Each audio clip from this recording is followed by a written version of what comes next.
Hello and welcome back for another 10-minute investor eye test. Last week we covered nodes. This week we're back to tokens. Now we're going to be discussing Enso, a network that abstracts all smart contract interactions on rollups, app chains, and blockchains. Sasha, have you heard anything about Enso? One of the few projects that's brave enough to launch right now.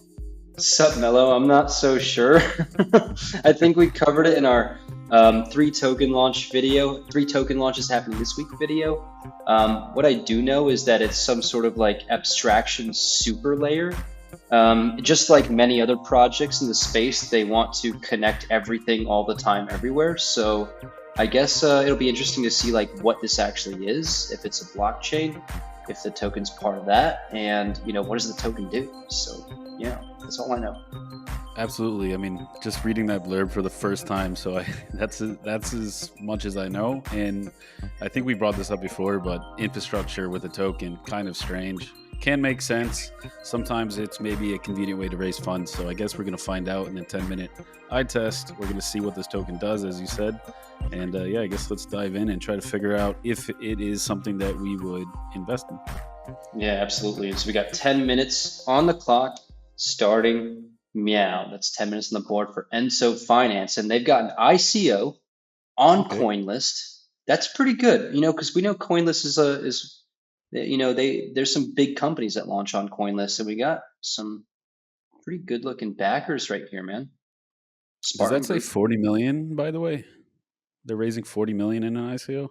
Wow. Oh my goodness, they are raising 40 million. And they raised, apparently, according to Crypto Rank, we don't know how accurate this is, but they raised, this says over 9 million from early financial backers. That's a lot. Yeah, that is a very high amount. Surprised they're not doing a node sale. Check this out. $8 a token. This is like premium price. Yeah. I was gonna say CoinList is like a premium luxury tastemaker. They only accept the cream of the crop usually. So $8 tokens. $8 tokens, like the economy's inflated, like even the tokens are Oh inflated. man, tokens are booming. So they've got. I think this is an ad for pools. I don't think that's accurate, but they've raised and are trying to raise close to $50 million. It's wild, and even more wild. Check out this FDV in this market, dude. 800 million.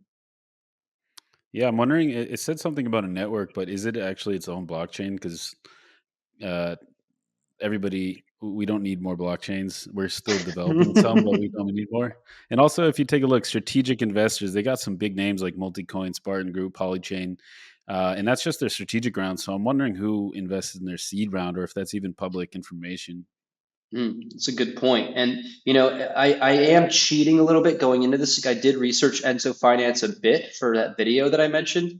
Yeah. But from what they advertise and what we're going to see on the website in a little bit, here we go. So they're building the intent engine. So from what I understand, basically they're trying to create a protocol or some sort of layer or blockchain network that allows you to do anything that you want to do using only like the sort of like end result that you want. So it connects all of these different protocols or layers, rollups, L2s, everything to get that end result.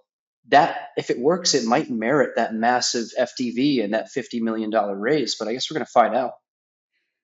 Yeah, and it fits the bill for these big tier one VCs. Uh, they're looking for plays like this that kind of makes blockchain a little bit easier to use because everybody, it's kind of a meme at this point, but everybody wants to onboard the next billion, and that can only happen if you make interacting in this space as simple as possible, especially between chains, not just transferring tokens on a bridge, but making it so you don't need to think about these things. Yeah, for sure. And we know that account abstraction is a big narrative. It literally applies to adoption, ease of use and creating a Mhm. more frictionless environment. But it seems like they're leaning 100% into it. Will they achieve it? I have no idea. That's like the $1 billion question. But from what I understand, they've got a few different target users. They've got action providers. So they mentioned here, developers deploy a smart contract action onto the network. And so it collectively creates a shared map of all smart contracts. Graphers So this they are able to write algorithms to find the most optimal strategy to complete those actions. And then validators, they provide security on the solutions provided by simulating. So this is interesting. We haven't seen a protocol like this before. It is very novel and new. Yeah, and it actually makes a lot of sense. That answered a few of my questions already on why token. I think this involves a lot of collaboration between stakeholders in the ecosystem. So, yeah, of course, you're going to need some participation and a way to reward those interactions because, most people don't do stuff for free, even if they really are passionate and care about developing out. And so, they're not going to just do stuff for free. They have their own lives that they got to tend to.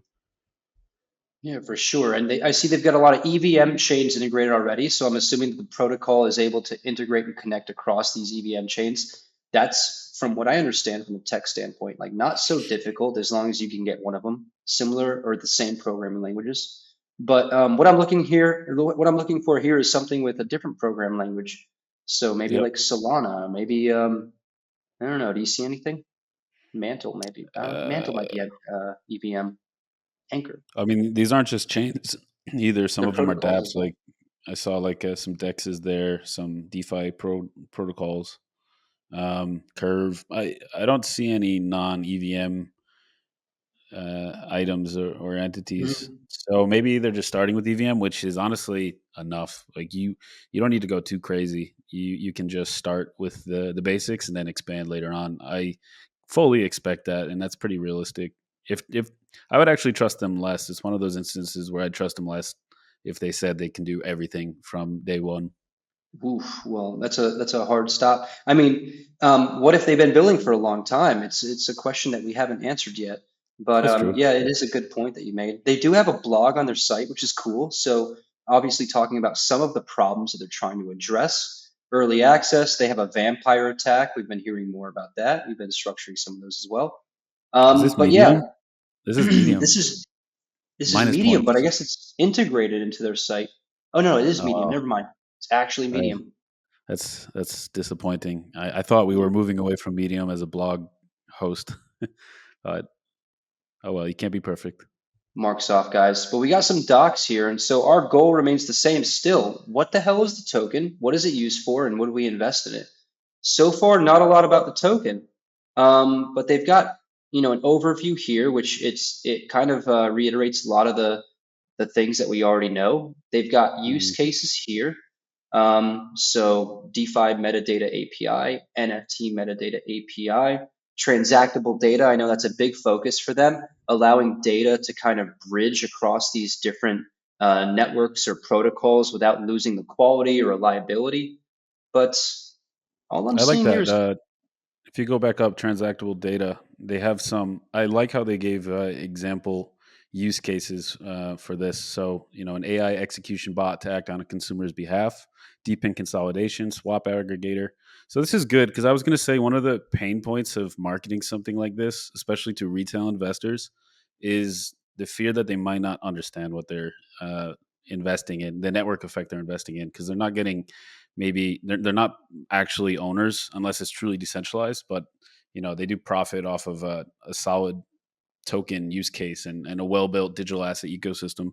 So I like that they did that because it kind of makes it a little bit more tangible and easy to understand for people who the key demographics are that are going to be using this, because a lot of times it's unclear and it sounds great for academics on paper, but nobody actually understands what they're investing in. yeah, 100%. We don't see that enough on like networks or layer twos enough. Like we need to have some examples to kind of figure out like what is the impact on the actual user or target audience. I do see there's a tokenomics section here. Maybe we could figure this out, man. So it's a utility token, the native token within the Enso Tendermint based network, and it's a critical component. The network cannot function without the token, so it sounds to me like it's a native blockchain or its own standalone network. Gas enabling requests, governance. Okay, guys, governance, network participation. So, similar to what we might see for an application chain, you've got validators, you've got graphers, which are the sort of, let's say, the workers or the doers, and you've got action providers, or sort of like the API requesters, maybe. So, I guess it's used to access the network or participate in it. Yeah, You've and got we've delegated built staking. systems like that before, and we're building a few right now. Actually, it's basically reputation. So, slash tokens being staked for malpractice, or um, bringing malicious activity to a protocol or network. So that makes sense for a token use case as well. Surprisingly, there's nothing else, man. Like there's no token. It says token supplied 100 million Enso tokens, and that's it. There's no distribution. There's no methods of distribution. If you're investing, this is like a big lesson, I think, for investors or even maybe founders. It seems like they've secured a lot of the funding they want. But if you are running an ICO and you want people to invest in your protocol by investing in your token, you got to give them a little bit more information than like some of these buzzwords or these short sentences. I have no idea what this asset is really, and what it's used for, and then how demand can be created from it. Besides these individuals wanting to use it for participation. Yeah, I mean, spot on. I'm not sure what it does. I mean, I'm glad that they included this. So there is obviously something, and I'll give them the benefit of the doubt that they have built something that makes sense. But I'm surprised at how sparse the communicated message about the token is. We missed the white paper. Oh no, and that's 10 minutes. Okay, so they had a light paper on whatever that was, Gitbook, and then they have a white paper. So good to know. Yeah. Well, I Plenty more that mean, we if can cover, like the team. We don't usually take a look at, but it's good to prominently feature that on the website. Who's building this? Can we trust them? Because sometimes the answer is no. And also like a pitch deck, which typically the public doesn't really have access to, but we're well accustomed to seeing our fair share of pitches every day. yeah, absolutely. And so I guess we're going to dive into verdicts. It's a shame that we missed that white paper, I'm sure, but it looked like a kind of academic or more scientific journal article based white paper, which might be super dense Yep. and very detailed. So I don't know how much we'd be able to get out of that with just a short couple of minutes. Before we dive into verdicts, guys, make sure if you enjoy this content, tap that like button, stick around, subscribe. We got some more videos coming out very soon. We got some fun stuff coming on, happenings in the market and what's gonna unfold, I think, in the next few months. But yeah, Carmelo, you want to go ahead and dive in? What do you think? One thumb up, two thumbs down, one thumb diagonal? Diagonal, that's a new one. Yeah, I mean, just for people that haven't seen this before, obviously, we're not saying yes, we would invest or we wouldn't invest. We're more saying, would we explore this opportunity to invest more in depth, or would we pass on it? So I would definitely start with a thumbs up. Like, I think it's interesting enough. I'm kind of a nerd when it comes to tech, so I would like to dive into that white paper. Like I said, I would like to see who's building this, what they've built before, if anything. Obviously, there's some major backers there, so I usually like to figure out what they see in it, and that kind of helps me inform me as an investor in the VC what the next narrative might be, because oftentimes these big dogs see it way before retail and the rest of the market. So they're still looking at infrastructure plays like this and in abstraction, like you said.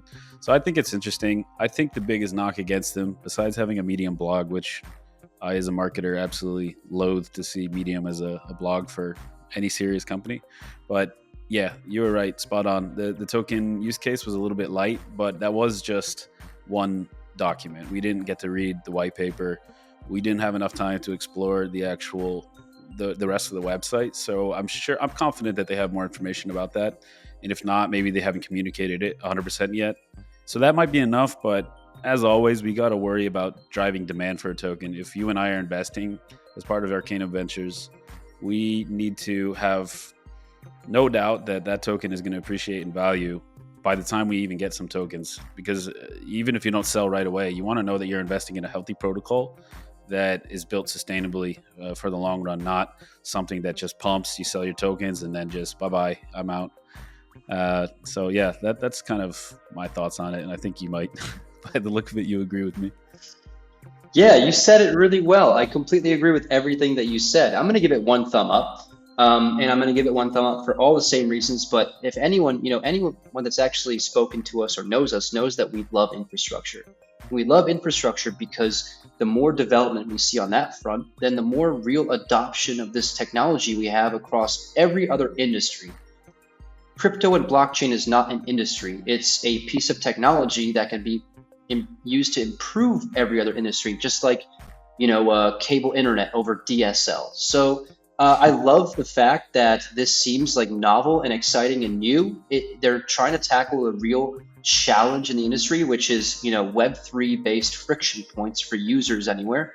And any sort of protocol that's trying to make things easier to use is ultimately going to win in the long term. But as long as, the token is built and the token economy is built sustainably and it can scale with the user demand. So that's something that I definitely want to dive more into. But it seems like it's a lot of very interesting points across the board here. Haven't seen anything about the team. Haven't seen much about the marketing, but from what I understand, it's not huge. So there's obviously some areas of improvement, but overall, it looks cool enough in 10 minutes to dive deeper. So one thumb up from me. Yeah, well said. I think we're in agreement. It's quite often rare that we both give a thumb up these days. And yeah, you're right. The marketing has been a little bit.